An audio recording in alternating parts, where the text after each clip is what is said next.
चलिए, तो आज हम लोग डिस्कस करने वाले हैं एक नया समरी की ओर, जो आपका है चैप्टर आप देख पा रहे हैं, डस्ट ऑफ स्नो। जैसा कि पहले भी आपको हम बोले थे कि जितने भी टॉपिक हैं, जितने भी चैप्टर है क्लास 10th के, वो 1 बाय 1 करके आपको समरी दे देंगे। बाकी जो एक्सप्लेनेशन जो आयत होती है, जो पोएम को लाइन वाइज जो पढ़ करके बताना, वो तो काम फिलहाल बाद में किया जाएगा। हमने बोला था पहले समरी देंगे, उसके बाद फिर हम उसके ऊपर डिस्कस करने वाले हैं कि जो पोएम है उसका एक एक जो लाइन है वो क्या बोल रहा है, उसके बारे में डिस्कशन हम बाद में करेंगे, नेक्स्ट जब वीडियो डाला जाएगा तो। ठीक है, फिलहाल क्या है कि जितने क्लास 10th के जो बच्चे होते हैं, तो उनको क्या होती है, अगर थोड़ा सा एक क्लू मिल जाता है, अगर समरी वो समझ लेता है, तो आधा से ज़्यादा वो आंसर को आराम से लिख लेते हैं। तो वो काम फिलहाल किया जा रहा है, क्योंकि अभी एग्ज़ाम काफ़ी नज़दीक आ चुकी है। तो उसको देखते हुए अभी ऑलमोस्ट चलने वाले हैं डस्ट ऑफ स्नो का समरी देखने वाले हैं, और जानेंगे कि ये डस्ट ऑफ स्नो है क्या, डस्ट ऑफ स्नो किनके द्वारा लिखा गया है वो भी देखेंगे, और वो कहाँ के पोएट है वो जानेंगे। और बाकी बात आप देखें, पोएम कुछ लाइन यहाँ पे लिख दिया गया है, बट हम फिलहाल इसके ऊपर डिस्कस नहीं करेंगे। हम इसकी समरी की बात कर रहे हैं, समरी जानने की कोशिश करेंगे, समरी हमारा क्या है। जब तक समरी आपको याद नहीं रहेगा तो एग्जाम में थोड़ा बहुत परेशानी का सामना करना पड़ सकता है। तो अगर समरी याद है, तो अगर बीच से कुछ क्वेश्चन उठा कर डाल दिया तो आप उसको आराम से डील कर सकते हैं समरी रहने के बाद। डस्ट ऑफ स्नो, जैसा कि आप देख रहे हैं, डस्ट ऑफ स्नो, डस्ट का मतलब क्या होता है, धूल होता है। क्या होता है, धूल। हम यहाँ बोल सकते हैं क्या है, धूल हमारा, या धूलकन भी बोल सकते हैं, धूल बोलिए या फिर धूलकन। ऑफ का मतलब क्या होता है, यहाँ पे का के की, तो यहाँ पे हम क्या कर देंगे, चलिए का कर देते हैं, धूल या फिर धूलकन का हो गया। और स्नो का मतलब क्या होता है, यहाँ पे बर्फ होता है। अब इसका हिंदी आप खुद से निकाल दिए क्या होगा, ठीक है, मीन्स बर्फ का धूलकन या बर्फ का धूल। धूल कहने का मतलब है वो डस्ट नहीं जो कि रास्ते में उड़ती रहती है। डस्ट ये मीन्स बर्फ का एक छोटा सा टुकड़ा, जो कि किसी ना किसी वजह से वो राइटर के ऊपर, जो हमारे पोएट है उनके ऊपर जा करके वो क्या करता है, गिरता है, और उसके वजह से पोएट की जो मनोदशा होती है वो चेंज होती है। तो चलिए अब हम लोग डिस्कस करते हैं कि ये डस्ट ऑफ स्नो जो कि रॉबर्ट फ्रॉस्ट के द्वारा लिखी गई है, और ये जो पोएट है वो कहाँ के, एन अमेरिकन पोएट, मीन्स ये अमेरिका के हैं, और ये काफ़ी ज़्यादा नेचर से संबंधित पोएम को लिखते हैं। इसके पहले क्लास 9th में आप देखेंगे द रोड नॉट टेकन इनके द्वारा ही लिखा गया था। तो काफ़ी सारे ये पोएम को लिखते हैं, और वो रिलेटेड टू नेचर होता है। 11th और 12th में भी आपको एक दो पोएम इनको देखने को मिलेंगे। जो 11th 12th में जाएंगे उनका पोएम आप पढ़ेंगे और जानेंगे कि रॉबर्ट फ्रॉस्ट किस प्रकार के नेचुरलिस्ट पोएट थे, और कितना ज़्यादा बेहतरीन तरीके से किसी भी पोएम को सजा के लिखने का काम करते हैं। तो यहाँ हमें कुछ मैसेज भी दिया जा रहा है, मीन्स डस्ट ऑफ स्नो में रॉबर्ट फ्रॉस्ट के द्वारा। वो मैसेज क्या है वो भी समझेंगे, क्योंकि ये बहुत ही छोटा सा पोएम आप देख पा रहे हैं। इधर आपके 4 लाइन हो गए हैं, और ये आपका हो गया 4 लाइन, मीन्स टोटल मिलाकर के हमारे कितने हो गए, 8 लाइन का पोएम है। काफ़ी शॉर्ट पोएम है, लेकिन इस शॉर्ट पोएम के माध्यम से कुछ और बताना चाह रहे हैं। तो बताना क्या चाहते हैं वो समझते हैं। एक समय की बात होती है, पोएट जो होते हैं रॉबर्ट फ्रॉस्ट, वो रास्ते में कहीं जा रहे थे। तो जाते ही वक्त मीन्स उनका मूड काफ़ी ऑफ होता है, काफ़ी वो परेशान रहते हैं। तो उनको अचानक क्या दिखाई दिया, एक धतूरे का पेड़। आप देख पा रहे हैं यहाँ पे लिखा हुआ हेमलॉक ट्री। हेमलॉक ट्री का मतलब होता है धतूरे का पेड़। तो एक धतूरे का पेड़ दिखाई दिया। अब इनका मूड पहले से क्या था, अपसेट था, वो काफ़ी परेशान थे। तो उस पेड़ को देखने के बाद इनको मन किया, भाई थोड़ा कुछ समय के लिए हम क्या करते हैं, रेस्ट कर लेते हैं। रेस्ट मीन्स आराम कर लेते हैं। तो उस पेड़ की छाया के नीचे क्या करते हैं, वो बैठ जाते हैं आराम करने के लिए।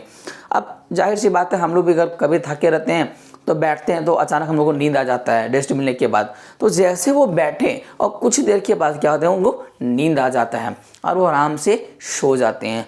कुछ ही देर के बाद उसी पेड़ से पे क्या था, एक कौवा था, और वो कौवा जब उड़ने की कोशिश किया तो उसी पेड़ के एक पत्ते पे क्या था, बर्फ का जो कि गिरा हुआ था, मीन्स बर्फ का जो ओल रात में जो गिरती है, ठीक है, तो वो एक पेड़ पे जमा हुआ था, ठीक है, उस एक पत्ते पे जमा हुआ था। और जैसे ही वो उड़ रहा, तो उड़ने की कोशिश किया, तो वो डाली क्या हुआ, हिला, और हिलने के बाद क्या हुआ, वो जो पत्ते पे जो पानी बन करके, ओस जो बन करके था बर्फ का गोला, ठीक है, तो वो क्या हुआ, वो जाकर के पोएट के ऊपर गिरा। अब जैसे ही पोएट के ऊपर गिरा, तो पोएट एकदम हड़बड़ा करके उठ जाते हैं। आप लोग भी जब सोए रहते हैं तो अचानक कोई पानी डालता है या बर्फ डालता है, तो हम लोग नींद से खुल जाता है, मीन्स बहुत जल्दी हम लोग जग जाते हैं। तो वहाँ पे उनके साथ भी सेम कंडीशन था। वो उठे, उठने के बाद वो सोच रहे भाई अब क्या हुआ, हम तो कहीं और जा रहे थे, ये क्या कर रहे थे हम, ठीक है। तो यहाँ पे वो बर्फ का टुकड़ा और वो क्रॉ क्या किया, अगर वो वहाँ पे नहीं होता, एक वो कैरेक्टर का भी वो काम किया, अगर वो वहाँ नहीं रहता तो हो ना हो कि पोएट पूरा सारा दिन वहीं रहते और वो जिस भी कार्य के लिए जा रहे होंगे वो उनका कार्य क्या होता, बर्बाद हो जाता, मतलब वो कार्य को कर नहीं पाते। तो जो रेस्ट ऑफ द डे उनका था, जो आने वाला जो समय था, जो भी 2-4 घंटा बचा था, तो उनको वो गिरने के बाद उनका वो दिन बच जाता है, मतलब वो अब 4-5 घंटा वो किसी कार्य के लिए आसानी से वो कर पाएंगे। तो ये वो बता रहे थे कि वो छोटा सा चीज़ अगर नहीं गिरता उनके ऊपर तो आज उनकी मन की दशा, जो मनोदशा हम लोग बोलते हैं, वो चेंज नहीं होता। तो ये थी इनकी शॉर्ट समरी कि पोएट कहीं जा रहे होते हैं, ठीक है, अचानक काफ़ी थक जाते हैं, थकने के बाद एक उनको दिखाई देता है एक हेमलॉक ट्री और उसी पेड़ के नीचे क्या करते हैं, वो बैठ जाते हैं। बैठने के बाद उनको नींद आ जाती है, थके हुए रहते हैं और तभी उस पेड़ पे एक कौवा बैठा होता है, उड़ने की कोशिश किया और अचानक उस पत्ते उस पेड़ के पत्ते पे क्या था, वहाँ पे कुछ ठीक है ओस वगैरह बनी हुई थी, वो गिरता है उनके ऊपर, उनकी मनोदशा चेंज होती है और आने वाला समय उनका क्या होता है, बच जाता है। ये इस पोएम के माध्यम से।